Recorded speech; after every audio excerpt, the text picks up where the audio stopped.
Uh, Hello everyone, very good evening. So আজি আমাৰ second class start হ'ব। আমি লাষ্ট ক্লাছত ডিছকাছ কৰিছিলোঁ যে লাষ্ট ক্লাছত যি ছেকেণ্ড ছেমিষ্টাৰৰ যোনখন পেপাৰ আমি ডিছকাছ কৰিবলৈ গৈ আছোঁ, ছেকেণ্ড ছেমিষ্টাৰৰ যিটো মেজৰ পেপাৰ বি এৰ social formation and cultural pattern of ancient and medieval world, সেই পেপাৰখনৰ আমি এটা বেকগ্ৰাউণ্ড চালোঁ। আমি যিহেতু এইখন ছেকেণ্ড ছেমিষ্টাৰ পেপাৰ, আমি ফাৰ্ষ্ট ছেমিষ্টাৰত এই পেপাৰখনৰ ৰিলেটেড কি কি পঢ়িছিলোঁ, যিটো মানুহৰ যিটো ইভলিউশ্যন প্ৰচেছ, সেই প্ৰচেছৰ যিখিনি হিষ্টৰিকেল পিৰিয়ড সেইখিনি কেনেদৰে ভাগ কৰা আছে।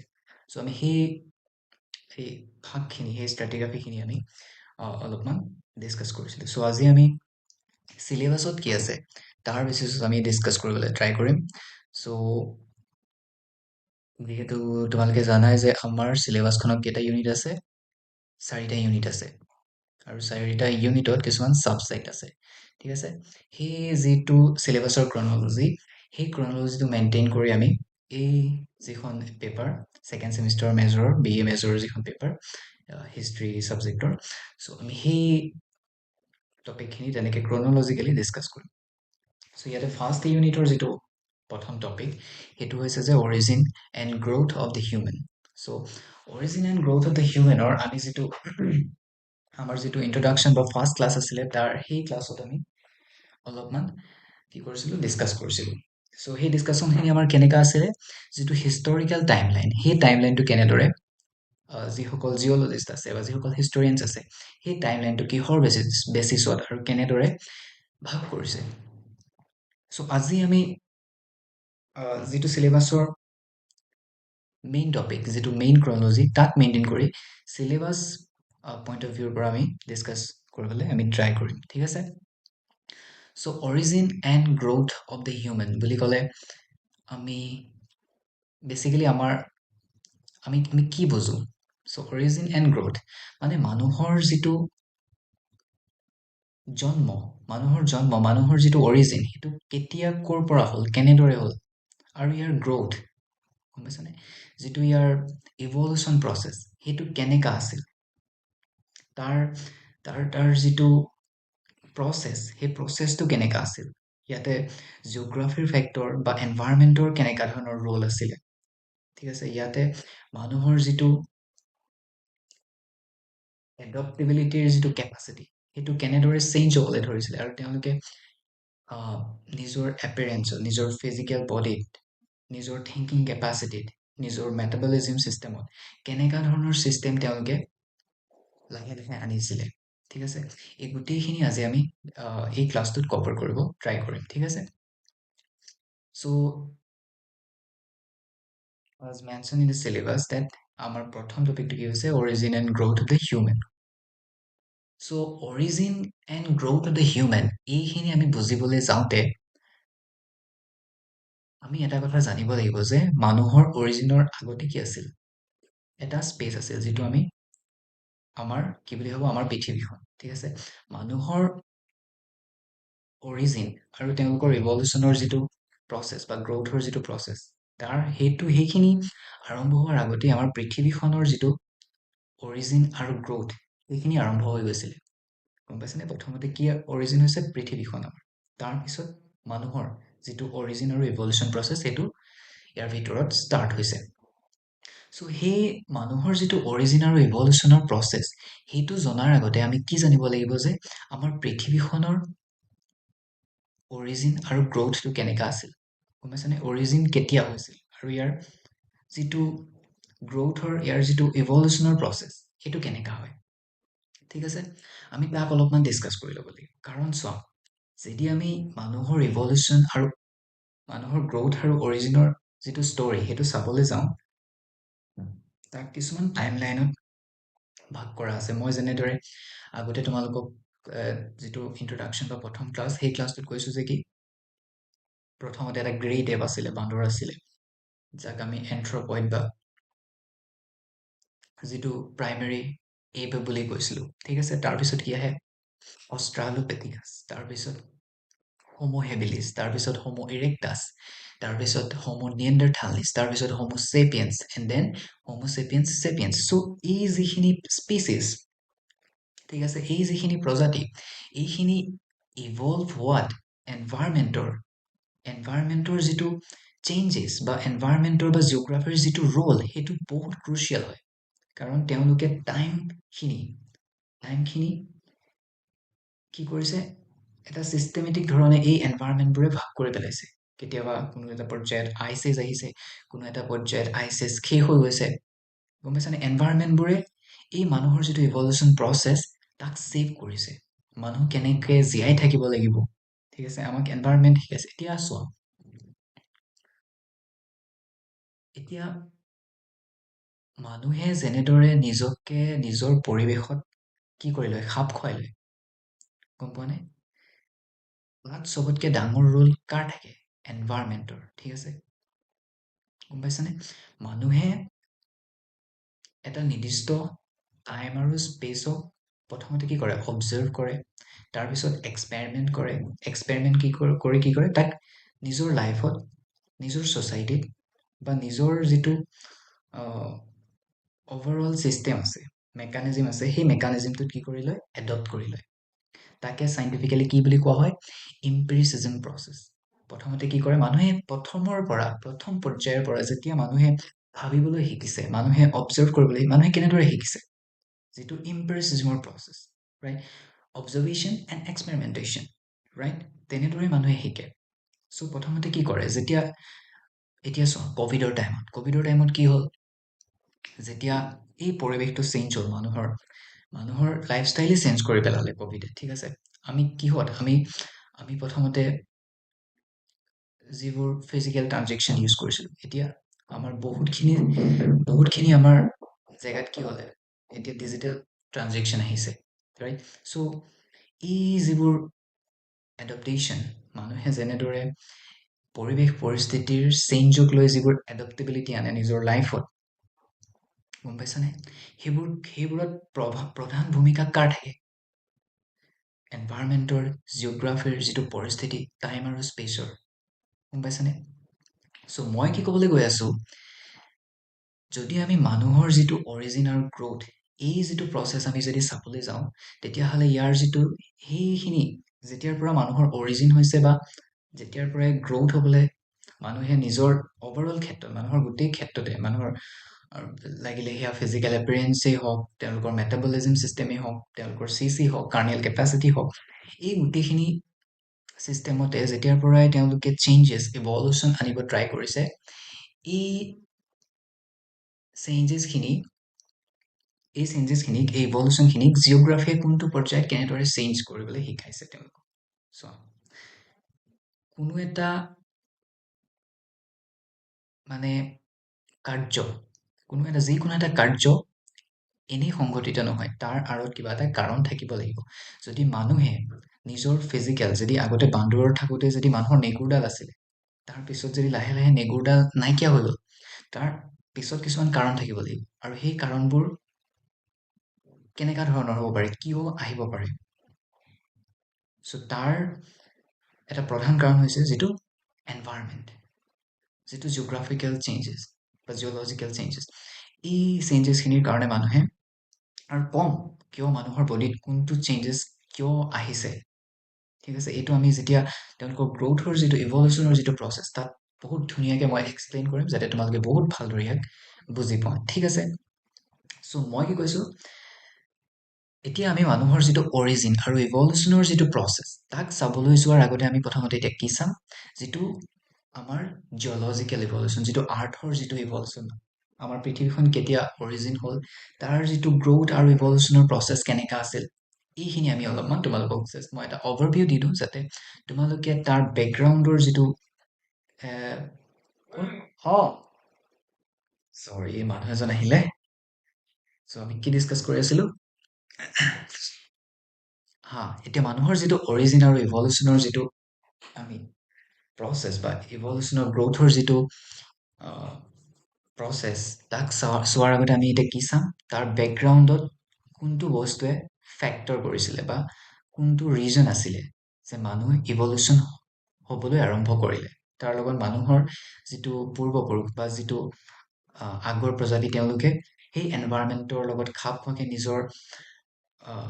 নিজৰ যিবোৰ চিষ্টেম তাত চেঞ্জেছ আনিবলৈ আৰম্ভ কৰিলে আৰু তাকে আমি কি মানুহৰ গ্ৰ'থ বা ইভলিউশ্যনৰ প্ৰচেছ বুলি কওঁ চ' সেই ফেক্টৰবোৰ সেই কাৰণবোৰ কি আছিলে আৰু সেই কাৰণবোৰ বুজিবলৈ যোৱাৰ আগতে আমি কি বুজিম যিটো জিঅ'লজিকেল চেঞ্জেছ যিটো জিঅ'গ্ৰাফী বা এনভাইৰমেণ্টৰ চেঞ্জেছ সেইটো কেনেকৈ আছিল চ' আমি সেইখিনি এতিয়া অলপমান কি কৰিম আমি ডিছকাছ কৰিম চ' প্ৰথম কথাটো কি এতিয়া আমি অৰিজিন অফ হিউমেন এণ্ড তেওঁলোকৰ গ্ৰ'থ তাক বুজিবলৈ যোৱাৰ আগতে আমি প্ৰথমতে কি ডিছকাছ কৰিম এতিয়া মানুহৰ পৃথিৱীখনৰ যিটো অৰিজিন পৃথিৱীৰ জন্ম কেতিয়া হৈছিলে আৰু পৃথিৱীখনৰ যিটো ইভলিউশ্যনৰ প্ৰচেছ সেইটো কেনেকুৱা আছিলে বহুত ইণ্টাৰেষ্টিং হয় তোমালোকৰ বহুত ভাল লাগিব শুনি মই আশা কৰিছোঁ আৰু ময়ো তেনেদৰে ট্ৰাই কৰিম যাতে বুজাব পাৰোঁ চ' কি হ'ল তোমালোকে বহুত জেগাত হয়তো ইণ্টাৰনেটত বা কেতিয়াবা কিছুমান কিতাপত কি কৰিছা শুনিছা যে আমাৰ পৃথিৱীখনৰ জন্ম কেতিয়া হৈছিল 4.6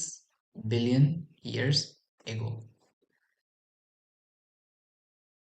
হয়নে 4.6 বিলিয়ন years ago আমাৰ পৃথিৱীখন কি হ'বলৈ ধৰিছিলে জন্ম হ'বলৈ ধৰিছিলে আৰু তেতিয়াৰ পৰাই 4.6 বিলিয়ন years ago আগৰ পৰাই আমাৰ পৃথিৱীখন কি হৈ আহিছে ইভল্ভ সেই তেতিয়াৰ পৰাই আমাৰ পৃথিৱীখন ইভল্ভ চেঞ্জ হৈ আহি আছে আৰু এই চেঞ্জবোৰ একে ৰাতিতে হোৱা বস্তু নহয় বা এবছৰ বা দুবছৰৰ ভিতৰতে হোৱা বস্তু নহয় ইয়াৰ যিটো ইভলিউশ্যনৰ প্ৰচেছ এই হাজাৰ কৰোৰ বছৰ এই প্ৰচেছ এই ইভলিউশ্যনৰ প্ৰচেছ চেঞ্জ হৈ আজিৰ যিটো পৰ্যায় এই পৰ্যায় পাইছেহি ঠিক আছে আৰু এইখিনি কথা যিখিনি মই তোমালোকক কৈ আছোঁ বা আপোনালোকক কৈ আছোঁ এইখিনি মই নিজেই সাজি কোৱা কথা নহয় এইখিনি যিসকল জিঅ'লজিষ্ট আছে জিঅ'লজিষ্টৰ তেওঁলোকৰ কি হয় তেওঁলোকৰ ৰাইটিং হয় তেওঁলোকৰ ষ্টেটমেণ্ট হয় ঠিক আছে তেওঁলোকে যিবোৰ শ্বেয়াৰ কৰিছে নলেজ তাৰ বেচিছত মই কৈ আছোঁ ঠিক আছে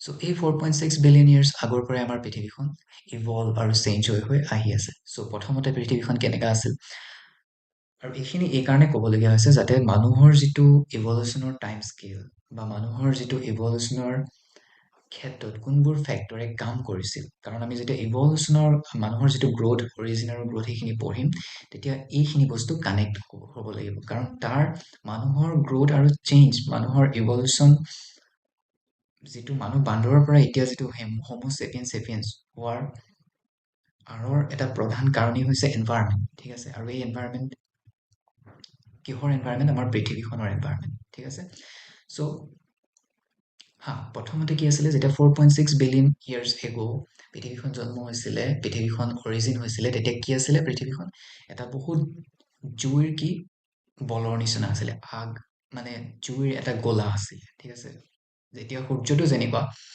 চ' তেনেকুৱা বুলি ধৰিব পাৰা অকল জুই আছিলে লাভা আছিলে তাত একো নাছিলে ইভেন এটা ভাইৰাছো তাত এক্সিষ্ট কৰিব নোৱাৰে এনেকুৱা এটা অৱস্থা আছিলে বহুত তাৰ তাপমাত্ৰা ইমানেই বেছি সি অকল এটা জুইৰ কি হয় গোলা হিচাপে অকল জ্বলি থাকে উতলি থাকে চ' তেনেকুৱা এটা পৰিস্থিতি আছিল চ' যেতিয়া লাহে লাহে হাজাৰ কৰোৰ বছৰ তেনেকাই হৈ থাকিলে তাৰপিছত লাহে লাহে যেতিয়া ঠাণ্ডা হ'বলৈ ধৰিলে তেতিয়া কি হ'ল এতিয়া চোৱা যেনেদৰে এতিয়া গাখীৰ উতলালে কি হয় যেতিয়া গাখীৰটো লাহে লাহে ঠাণ্ডা হয় তেতিয়া কি হয় তাৰ ওপৰত এটা চামনি বহে এটা বগা পৰত বহে হয়নে চ' তেনেদৰে যেতিয়া পৃথিৱীখন যেতিয়া বহুত বেছিকে গৰম আছিল বহুত মানে যেতিয়া এটা জুইৰ গোলা আছিল তেতিয়া লাহে লাহে হাজাৰ কৰোৰ বছৰৰ পিছত এই লাহে লাহে ঠাণ্ডা হ'বলৈ ধৰিলে তেতিয়া তাৰ ওপৰত কি হ'ল এটা ক্ৰাষ্ট আহিল এটা তেনেকুৱা এটা চামনি আহিল পাতল গম পাইছেনে এটা পাতল মানে পাতল নহয় আৰু এটা তেনেকুৱা এটা চামনি বহিলে তাতে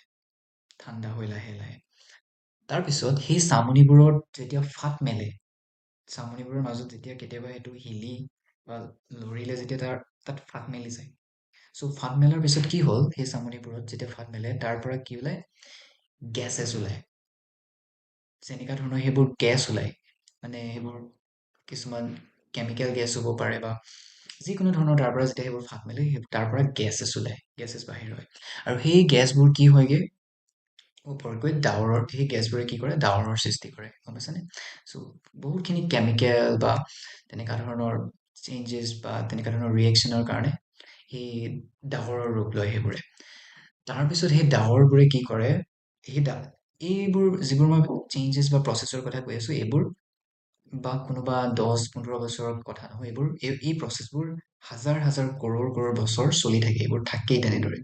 এইবোৰ মানে বহুত এটা প্ৰলং প্ৰচেছ, এইটো বহুত দীঘলীয়া প্ৰচেছ, ঠিক আছে।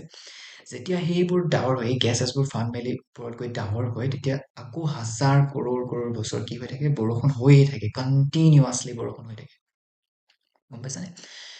তাৰপিছত বৰষুণ হৈ হৈ হৈ হৈ কি হয়, গোটেই পৃথিৱীত পানী হৈ যায়, গম পাইছানে? পানী, বৰষুণ হোৱাৰ পিছত পানী পানী হৈ হৈ পানী হৈ যায় চবতে।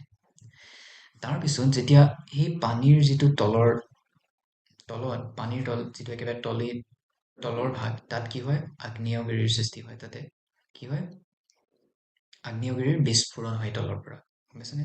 আৰু সেই তলৰ পৰা যেতিয়া আগ্নেয়গিৰিৰ বিস্ফোৰণ হয়, কি ওলায়, তাতে লাভা ওলায়।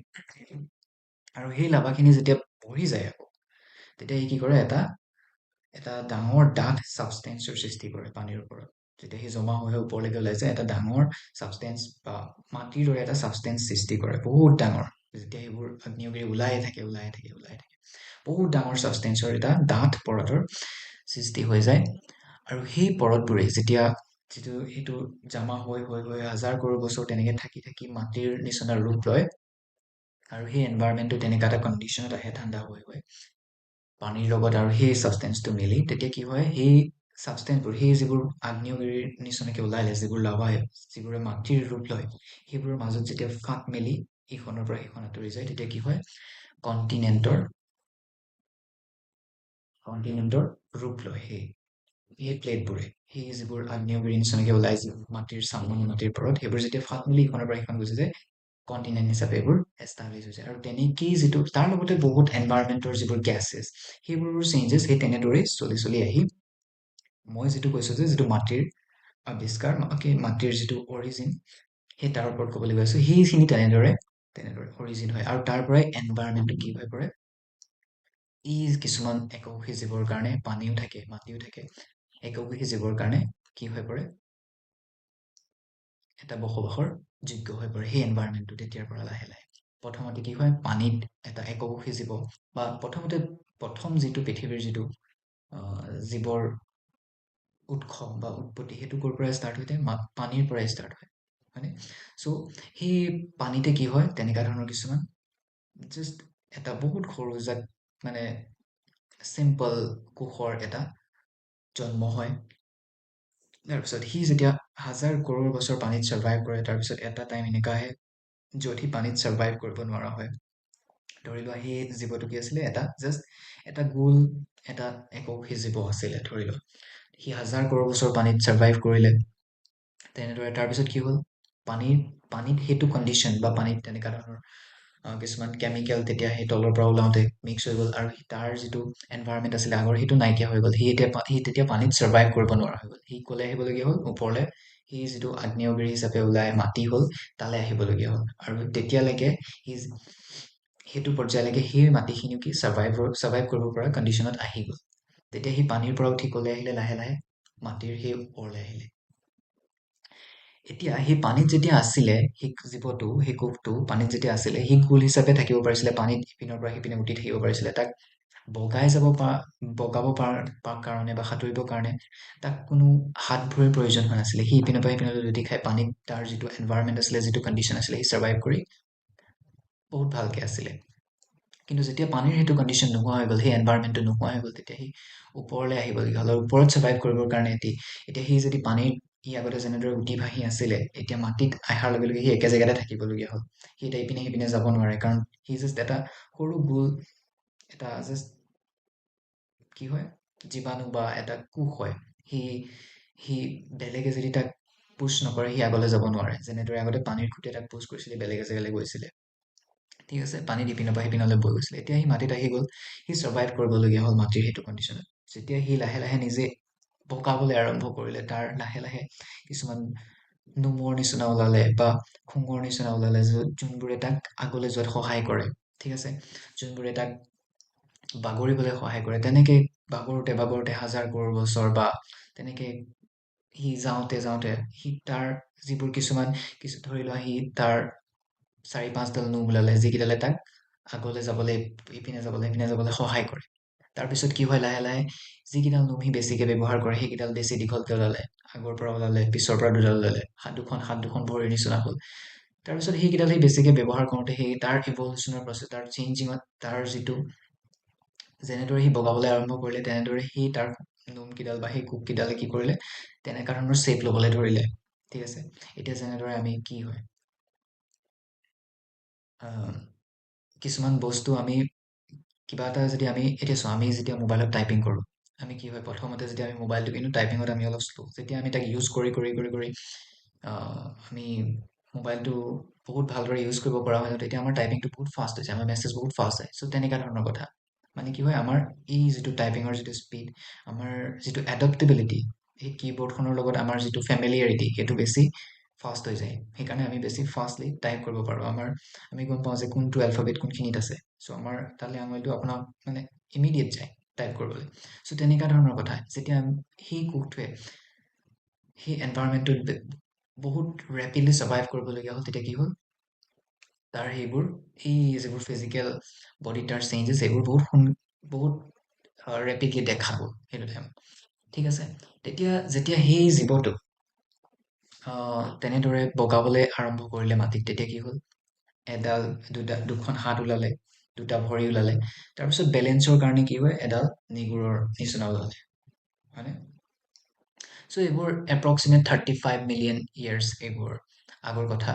চ' যেতিয়া মেমলছৰ নিচিনা প্ৰাণী ডেভেলপ হ'ল, তাৰপিছত মেমলছ মানে সেইটো ডাঙৰ যিটো লিজাৰ্ড টাইপ, ধৰি লওক ঘঁৰিয়ালৰ নিচিনা প্ৰাণী, তেনেকুৱা ধৰণৰ কিছুমান জীৱৰ জন্ম হ'ল, যাৰ দীঘল নিগুৰডালে কি কৰে, বেলেঞ্চৰ কাম কৰে তাৰ বডিটোত।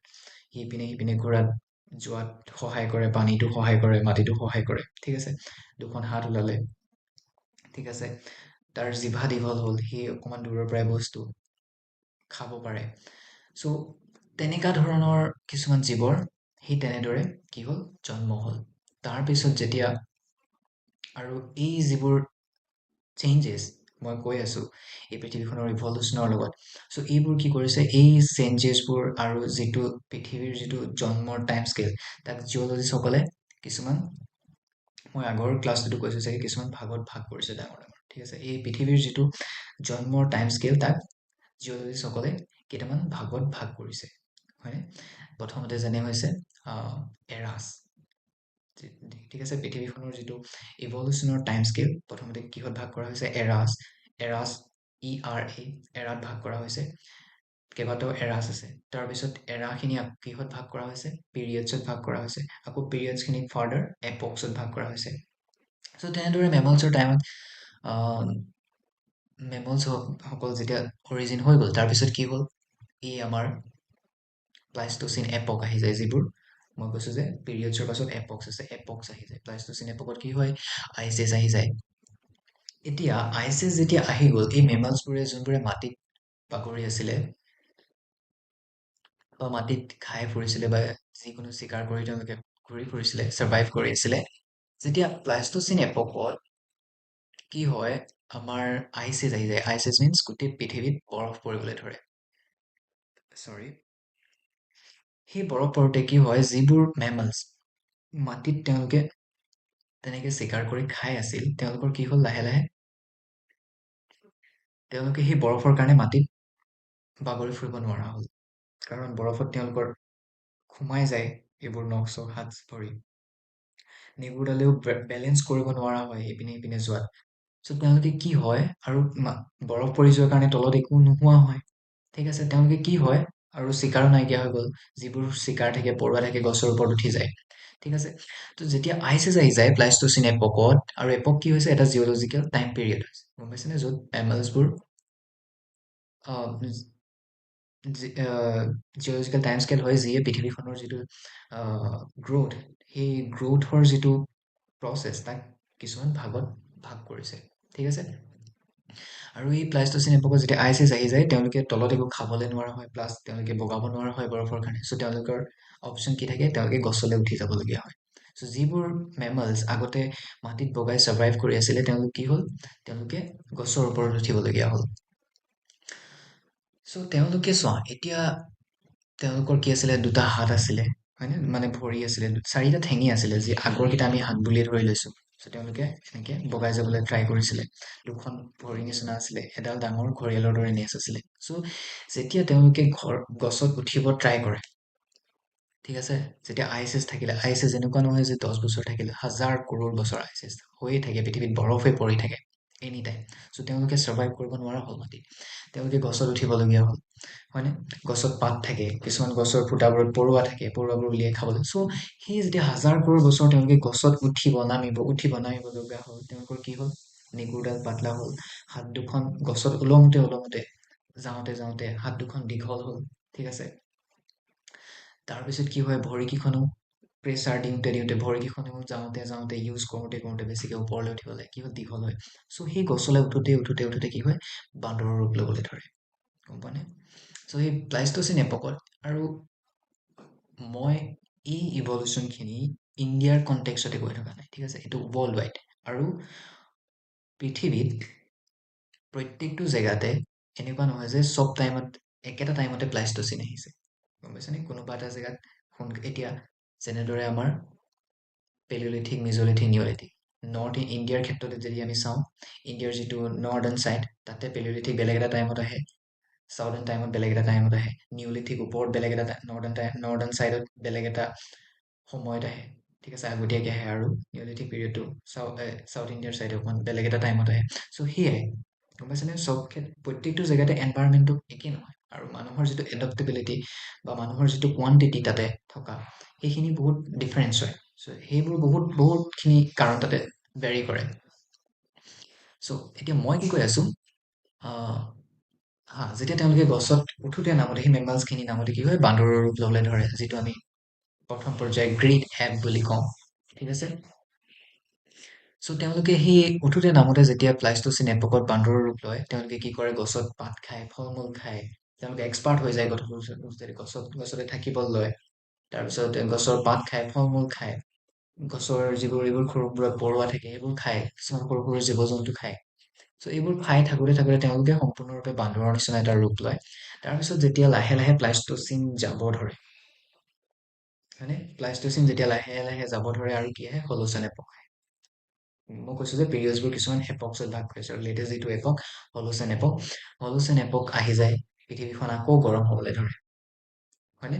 গৰম হবলৈ ধৰোতে কি হয়, এই আইচবোৰ লাহে লাহে গলি তাতে মাটিবোৰ ওলাই পৰে, আকৌ ঘাঁহ গজিবলৈ ধৰে তাতে। আৰু সেই তেতিয়া তেওঁলোকে বান্দৰবোৰ যোনবোৰ গছত আছিলে আগতে, তেওঁলোক কি হয়, নামি আহে তললৈ, তলত নামি আহি তেওঁলোকে চিকাৰ কৰিবলৈ, প্ৰথমতে ঘাঁহবোৰ যেতিয়া গৰম হবলৈ ধৰিছিলে, বৰফবোৰ গলি গৈছিলে, সৰু সৰু ঘাঁহ গৈছিলে, তাৰপিছত এচাতে যেতিয়া বৰষুণ হৈ যায়, ঘাঁহবোৰ আকৌ বেছিকে গজিলে, হয়নে? চ' যিবোৰ অষ্ট্ৰালোপেথিকাছ আছিলে, হয়নে, যিবোৰ আগতে গছত বাস কৰিছিলে, তাৰপিছত কি হৈ গ'ল, এই আমাৰ হলোচেন এপক অহাৰ পিছত লাহে লাহে যেতিয়া তেওঁলোক নামি আহে, তেওঁলোকে কি কৰে, এই ঘাঁহনিত তেওঁলোকে চিকাৰ কৰি, আহ, বেছি ডাঙৰ, আগতে যদি গছত থাকোতে তেওঁলোকে সৰু সৰু জীৱ চিকাৰ কৰিছিলে, আৰু তেনেকুৱা অপচনো নাছিলে ডাঙৰ জীৱ জন্তু চিকাৰ কৰাৰ, যেতিয়া তেওঁলোকে এই হলোচেন এপক অহাৰ পিছত, বৰফ গলি যোৱাৰ পিছত মাটিলে আহে, মাটিত চাৰ্ভাইভ কৰিবলগীয়া হয়, তেওঁলোকে বিভিন্ন ধৰণৰ ডাঙৰ ডাঙৰ জীৱ জন্তু লগত তেওঁলোকে সন্মুখীন হ'বলগীয়া হয়। তাৰ কাৰণে তেওঁলোকে যে এই চিকাৰ কৰিবৰ কাৰণে তেওঁলোকে কি কৰিবলগীয়া হয়, টুলছৰ ডেভেলপ কৰিবলগীয়া হয়। আগতেও টুলছ ডেভেলপ কৰি আছিল, বাট এতিয়া আৰু অলপ চফিষ্টিকেটেড, আৰু অলপ কমপ্লিকেটেড টুলছ তেওঁলোকে, আৰু অকণমান ভালদৰে ভাবি সেই টুলছবোৰ ইউজ কৰিবলৈ শিকিলে, হয়নে? তাৰপিছত কি হ'ল, যেতিয়া তেওঁলোকে হলোচেন এপকত ঘাঁহনিত চিকাৰ কৰোঁতে তেওঁলোকৰ ষ্ট্ৰাকচাৰত চেঞ্জ আহে, তেওঁলোকে বেছি বেছি চাৰ্ভাইভ কৰিবলগীয়া হয় হাবিৰ মাজত, হয়নে? হাবিৰ মাজত চাৰ্ভাইভ কৰোঁতে তেওঁলোকৰ ফিজিকেল বডিত আৰু অলপ চেঞ্জ আহে, আৰু কি হয়, তেওঁলোকৰ টুলছৰ যিটো ডেভেলপমেণ্ট প্ৰচেছ, সেই টুলছবোৰ বেছি চফিষ্টিকেটেড হৈ যায়, কিছুমান টুলছ বেছি শ্বাৰ্প হৈ যায়, হয়নে? তেওঁলোকে বহুত বেছি শ্বাৰ্প টুল ডেভেলপ কৰে। তাৰপিছত যেতিয়া এই ঘাঁহবোৰ কি হয়, বান্দৰটো যিমান ওখ, চাৰিটা ভৰিত তেওঁলোকে খোজকাঢ়ি যাওঁতে তেওঁলোকতকে যিবোৰ ঘাঁহ তেওঁলোকৰ সমানত থাকে, বা তেওঁলোকতকে অলপমান তলত থাকে, লাহে লাহে এই ঘাঁহবোৰ বৰষুণ দিওঁতে আৰু তেওঁলোকতকে ওখ হৈ যায়, আৰু লাহে লাহে কি হৈ যায়, তেওঁলোকে এই ঘাঁহবোৰৰ ওপৰত নেদেখা হয়, আৰু তাৰ কাৰণে কি হয়, লাহে লাহে তেওঁলোকে কি কৰিব লগা হয়, তেওঁলোকে এই মানে এবাৰ এবাৰ জাপ মাৰি থিয় হৈ ঘাঁহৰ ওপৰত চাবলগীয়া হয়, বা তেওঁলোকৰ পিছত কোনোবা আহিছে নেকি, বা তেওঁলোকৰ আগৰজন কলৈ গ'ল। যিহেতু তেওঁলোকৰ যিটো হাইট আছে, সেই হাইটতকে ঘাঁহবোৰ বেছি দীঘল হৈ যায়, গম পাইছানে, যিটো হলোচেনেপ। চ' তেওঁলোকে কি কৰে, এই ঘাঁহবোৰৰ পৰা জঁপিয়াই জঁপিয়াই চাবলগীয়া হয় তেওঁলোকৰ লগৰজন কোনখিনি পালেগে, বা পিছত কোনোবা আহি আছে নেকি, তেওঁলোকক চিকাৰ কৰিবলৈ কোনোবা আহিছে। ইপিনে সিপিনে চাওঁতে চাওঁতে তেওঁলোকৰ কি হৈ যায়, তেওঁলোকৰ এইটো দুটা ভৰি দাঙি দাঙি বাৰে বাৰে চাওঁতে চাওঁতে তেওঁলোক লাহে লাহে ইৰেক্ট হৈ যায়, গম পাইছানে। যিটো আগতে সেই ঘাঁহনিবোৰত যেতিয়া চাপৰ আছিল, তাতে যিবোৰ সমূহ হেবিলিছ নিচিনা বা সমূহ কি অষ্ট্ৰালোপেথিকাছ সমূহ হেবিলিছ, যিবোৰে কোৰ টুল ইউজ কৰিছিল, যোনে লাহে লাহে জুইৰো ডেভেলপ কৰিছিল, যিবোৰ ডাঙৰ ডাঙৰ চিকাৰ কৰি খাবৰ কাৰণে। চ' লাহে লাহে যেতিয়া এই ঘাঁহবোৰ দীঘল হৈ যায়, তেওঁলোকে জঁপিয়াই জঁপিয়াই চাবলগীয়া হয়, আৰু তেওঁলোক লাহে লাহে ইৰেক্ট হবলৈ ধৰে। তেওঁলোকৰ যিটো এই স্পাইন, এইডাল ৰাজহাড়ডাল অলপমান চিধা হবলৈ ধৰে। তেওঁলোকে বাৰে বাৰে যেতিয়া এনেকে চাওঁতে চাওঁতে লাহে লাহে তেওঁলোকে পোন হৈ যায়, চিধা হৈ যায়। চ' তেতিয়াই লাহে লাহে কি হয়, হমো ইৰেক্টাছ যিটো এটা স্পিচিছ হয়, সেই প্ৰজাতিটোৰ জন্ম হৈ যায়। এতিয়া ধৰি লোৱা, এনেকুৱা নহয় যে তেওঁলোক তেওঁলোকে তেনেকে জঁপিয়াওঁতে জঁপিয়াওঁতে তেওঁলোকেই ইৰেক্ট হৈ গ'ল, এটা টাইমত তেওঁলোক মৰিও যাব ন। মানে মেইন কথা কি হৈছে, সেই যিটো প্ৰজাতি লাহে লাহে তেওঁলোকে থিয় হবলৈ ট্ৰাই কৰিলে, তেওঁলোকে জঁপিয়াই জঁপিয়াই চাবলৈ ট্ৰাই কৰিলে, সেই প্ৰজাতিটোৱে সেই বেলেগ এটা যেতিয়া আৰু অকমান উন্নত প্ৰজাতি, বা ধৰি লোৱা যিটো আগতে হমো হেবিলিছ আছিলে, যিটো হমো হেবিলিছে কি কৰিছিলে, সেই হাবিৰ মাজতে আছিলে, হাবিতে চিকাৰ কৰিছিলে, সেই ঘাঁহনিতে চিকাৰ কৰিছিলে, জুই ধৰিছিলে, খাইছিলে। তেওঁলোকৰ এটা কেপাচিটি আছিলে, ভাবিব পাৰে যে আমি এইটো এনভাইৰমেণ্টত এনেদৰে চাৰ্ভাইভ কৰিব লাগিব। কিন্তু যিসকল মানুহ লাহে লাহে অলপমান আগলৈ যাবলৈ ল'লে, বেলেগ এটা জেগাত গৈ চাৰ্ভাইভ কৰিম বুলি ভাবিলে, বা পাহাৰৰ ওপৰলৈ যাম বুলি ভাবিলে, তেওঁলোকে সেই জঁপিয়াই জঁপিয়াই যাওঁতে তেওঁলোক ইৰেক্ট হৈ গ'ল। আৰু কোনোবা এটা জেগাত এই প্ৰজাতিটো যিটো সেইখিনিতে এটা বেলেগ এটা এনভাইৰমেণ্টত ঘূৰি পকি খাই আছিলে ঘাঁহনিৰ মাজতে, তেওঁলোকৰ মাজত কি হ'ল, ব্ৰিডিং হৈ গ'ল। তেওঁলোকে লগ পালে কেতিয়াবা, তেওঁলোকৰ মাজত সেই সেই যিটো প্ৰজনন কৰা যিটো প্ৰক্ৰিয়া, সেইটো হৈ গ'ল। সেইটো হোৱাৰ পিছত কি হৈ যায়, এটা বেলেগ এটা প্ৰজাতি জন্ম হৈ যায়, এটা আৰু অকমান চফিষ্টিকেটেড, তেওঁলোকৰ কেপাচিটি, থিংকিং কেপাচিটি, তেওঁলোকৰ ফিজিকেল এপিয়াৰেঞ্চটো আৰু অকমান ষ্ট্ৰং, তেওঁলোকে আৰু অলপমান ইৰেক্ট হ'ব পাৰে। চ' তেনেকুৱা এটা প্ৰজাতি ডেভেলপ হৈ যায়, কাৰণ তেওঁলোকৰ যিটো ধৰি লোৱা এই যিটো ফাদাৰৰ প্ৰজাতি, যিটো বাপেকৰ তেওঁলোকৰ প্ৰজাতি আছিলে, সেইটোৱে অলপমান অলপমান জঁপিয়াই জঁপিয়াই চাবলৈ লৈছিলে, বা কিন্তু মাকৰ চাইডৰ প্ৰজাতিটো এই হাবিতে ধৰি লোৱা জুই চুই ধৰি টুল চুল বনাব জানিছিল। চ' এই দুটাৰ মাজত যেতিয়া ব্ৰিডিং হ'ব, তেতিয়া যিটো তেওঁলোকৰ অফ স্প্ৰিং প্ৰডিউচ হ'ব, সেইটো কেনেকুৱা হ'ব, আৰু অলপমান ইণ্টেলিজেণ্ট হ'ব, চফিষ্টিকেটেড হ'ব, গম পাইছানে। চ' তেনেকে ধৰণৰ এটা প্ৰজাতি জন্ম হ'ল, যোনটো বেছিকে ইৰেক্ট হ'ব পাৰিছিলে, সেইটো হয়তো পুৰা চিধা থিয় হৈ থাকিব পাৰিছিলে, সি চিধা খোজকাঢ়ি যাব পাৰিছিলে, বাইপেডেলিজম যেতিয়া ষ্টাৰ্ট হ'ল। চ' সেই প্ৰজাতিটো বেছি চফিষ্টিকেটেড, বেছি কমপ্লিকেটেড, সি আৰু শ্বাৰ্প টুল ক্ৰিয়েট কৰিব পাৰে। তাৰ যিটো থিংকিং কেপাচিটি, কাৰ্নেল কেপাচিটি, তাৰ যিটো মেটাবলিজিম, তাৰ যিটো এনভাইৰমেণ্টক এডপ্ট কৰিব পৰা যিটো কেপাচিটি, সেইটো বহুত ষ্ট্ৰং হয়, ঠিক আছে। চ' তেনেকুৱা এটা প্ৰজাতি ডেভেলপ হৈ গ'ল। চ' তেতিয়াই কি হ'ল, এই যিটো হমো ইৰেক্টাছৰ প্ৰজাতি, সেই প্ৰজাতিটো ডেভেলপ হৈ গ'ল। আৰু হমো ইৰেক্টাছ এনেকুৱা এটা প্ৰজাতি যোনটোৱে আফ্ৰিকাৰ পৰা ওলাই সি বেলেগ বেলেগ জেগাত, কণ্টিনেণ্টৰ এই পৃথিৱীখনৰ বেলেগ বেলেগ জেগাত গৈছিলে, কাৰণ সি খোজ কাঢ়িব পাৰিছিল দুটা ভৰিয়ে, গম পাইছেনে। চ' এইটো হৈছে মানুহৰ গ্ৰথ, মানুহৰ ইভলিউচনৰ প্ৰচেছ, ঠিক আছে। চ' এতিয়া তোমালোকে বুজি পাইছা যে যিটো জিঅ'গ্ৰাফী, যিটো মই এইখিনিলৈকে ইয়াৰ আগলৈও ক'ম, এতিয়া ক্লাছটো বহুত দীঘল হৈ গৈছে, মোৰ আপলোড কৰিবলৈও দিগদাৰ হ'ব, নহ'লে বহুত বেছি হ'লে ইয়াৰ যিটো কি বুলি কয় MB, সেইটো বহুত বাঢ়ি যায়, ঠিক আছে।